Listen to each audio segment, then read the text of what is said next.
Whether you're just starting making product videos or you're looking for some tips and tricks to take yours to the next level, I'm going to show you how I took just a couple boring product shots like these ones, all shot on a blank background, and turned them into a crazy transition like this.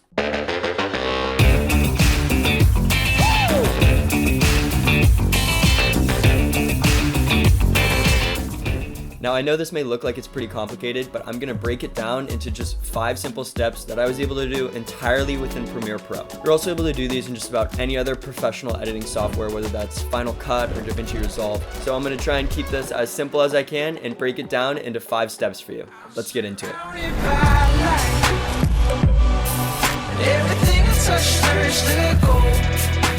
So the first step in creating this transition is just going to be to isolate your objects. Generally, in order to do this, you're going to shoot it on a solid colored background, which is either green or blue. In the case of one of these bars, since there was a lot of like a teal coloring on the package that kind of mixed with both a green and a blue, we actually shot it on an orange background. Basically, you just want to use a color that is not included in the object that you want to isolate, so that way you can just key out the background, leaving whatever object you want intact. So with these clips, as you can see, we actually suspended them in the air from just a piece of fishing wire. We could spin them in order to get that 3D movement. Another way that you can do this is by using like a toothpick and then sticking it onto the back of your subject and using a turntable like a Lazy Susan. Or if you don't need your object to be 3D in the final video, you can also just shoot it standing still. Now you don't really need a whole professional studio setup to do this. All you actually have to do is just go down to your local arts and crafts store and buy some colored poster board to put behind your subject. The more important thing here is that you apply really even lighting across your background. You want the entire color of the background to be one solid color. If you don't evenly light your background, you're gonna have some areas where it's darker than others, and then when you try to key it, it's only gonna key out a specific portion of the background. So now that I have this clip in Premiere Pro, what I'm going to do is I'm going to go down to my effects panel and you can just type in key. And the 2 effects that I like to use are either color key or ultra key. Generally what I like to do is start out with color key, and if for some reason I can't get a good key with that, then I'll move on to ultra key and give that a shot. The way color key works is you go down to where it says key color and you're just going to choose this little eyedropper tool and then select your background. Once you have your color selected, you're just going to go down to where it says color tolerance, and you're going to drag that up until your background completely disappears and you're left just with your isolated object. You can also add a little bit of edge thinning, which will just remove any leftover green that surrounds your object. If for some reason the color key effect isn't working, you can also go down and select ultra key and give that a shot. Sometimes this either works really well or it doesn't work at all, but go ahead and try it out. Place this on, select your key color, and then it's got a few settings you can choose from. You can either do default, relaxed, aggressive, or custom. So now you can see I've got essentially just a transparent layer of my object floating in space. I can overlay this on top of whatever color I want and add other background elements that interact with it. Another pro tip is that if for some reason you're not able to get a perfect key and there's some leftover color on the sides of your images that you need removed, you can just go over to opacity and create a mask layer and just draw a rough mask around your object, being careful not to include the areas that you want to remove, and then that should go ahead and get rid of any of those. Step 2 is going to be adding speed adjustments, which really is only necessary if your object is turning like mine is. If you zoom in on your clip, you'll see that there's a little effects icon in the top left of every clip.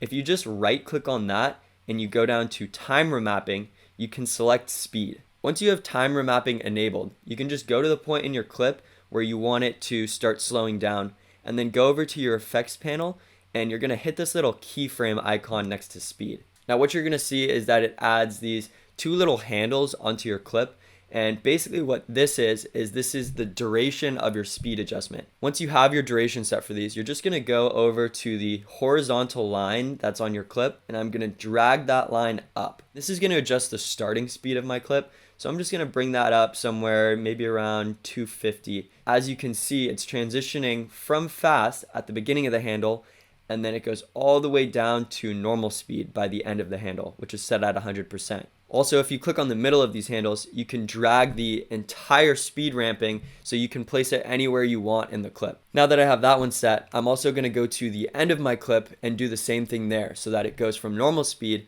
then back to fast speed. So I went ahead and applied the speed ramping to all of the clips in my sequence. So now it smoothly transitions from one to the next. Now, when you have a lot of movement like this, it is good to try and add a little bit of motion blur. You can't really add motion blur to speed adjustments within Premiere. So one workaround that I did for that, since this object is rotating, is I just went ahead and added an adjustment layer on top of the areas where I'm going to be transitioning from one clip to the next. And then I added some directional blur. So I just go into my directional blur, change the direction to 90%.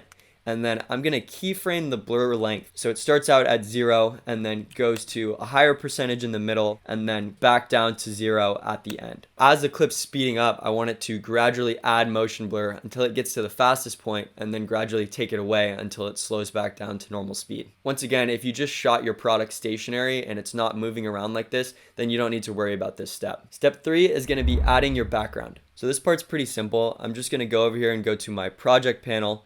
And if you click on the new icon item in the bottom right of that, you can just select color matte. So I'm just going to go ahead and create a few colors here and then place them on my timeline so that every time it switches bars, it also switches colors. Now, another pro tip that you can do here if you want to add a little bit more depth to your image is that you can go ahead and add on the lumetri color effect. I'm just going to do a little ellipse mask and bump up the highlights to whatever their maximum is so that it's just a little bit brighter in the center of my image. Now, if I toggle this back and forth, you can see that the effect's pretty subtle, but it really just highlights the center of my image and makes it a little bit more interesting. Step 4 is going to be keyframing your different elements. This can be the most time consuming depending on how many different elements you want and what movement you want them to have, but feel free to make this as complex or as easy as you want. Just do whatever you're comfortable with. But what I did here is I also shot a lot of the ingredients on either a green or a blue background. I went in and applied the same keying technique that I did with the bar just to create a transparent background so I could manipulate them and move them around my subject. What you're going to do is you're going to go up and click on the little stopwatch icon that's next to position and scale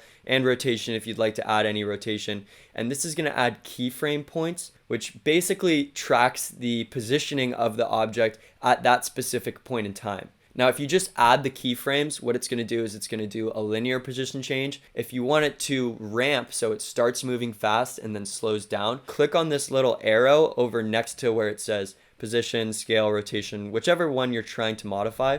And then if you click on each of your keyframe points, you'll see that below it, you get these little handles. If I want my object to start off moving really fast and then come to a slow stop, I'll grab the handle of my second keyframe and just drag that in towards my first keyframe.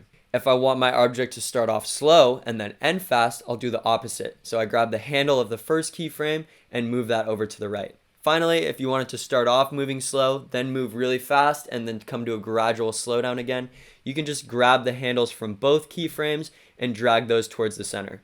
This can take some getting used to if you're new to it, so just mess around with it until you start to get the hang of it. Since I wanted to have a lot of these background elements that are all interacting with each other, what I would do is add my keyframe adjustments to one of them. Then I would go ahead and nest it and then duplicate it multiple times. So now you're able to reposition it without adjusting the initial keyframes that you already had. If you have some elements on one side of your frame that you like and you want to have some symmetry throughout and have those also appear on the other side, what you can do is you can just nest all three of those layers together and then duplicate that as well and add a horizontal flip. Make sure that as you add these different elements, you're adding them below the layer of the product that you're shooting. What that'll do is it'll allow these different elements to move out from behind your product. So it'll look like they started behind your subject and then moved out to where they're visible. Just like that, you were able to take your boring product shots on a simple background and turn them into a crazy transition with lots of different elements and movements going on. This is something that's used widely within the advertising industry, and if you learn how to do it creatively and effectively, you'll be able to work with a lot of different brands and can do it all basically from the comfort of your home. I encourage you to go out and experiment with this and make it your own. I know this example has a lot of elements included with it, but feel free to start out simple and then add on to it as you get more comfortable and perfect the technique. If you stuck around this long, go ahead and leave a comment below that says no more boring product shots. I really appreciate you guys taking the time to watch through this and develop your skills. If you enjoyed it, go ahead and leave it a like and subscribe, and I'm going to be doing more tutorials like this weekly.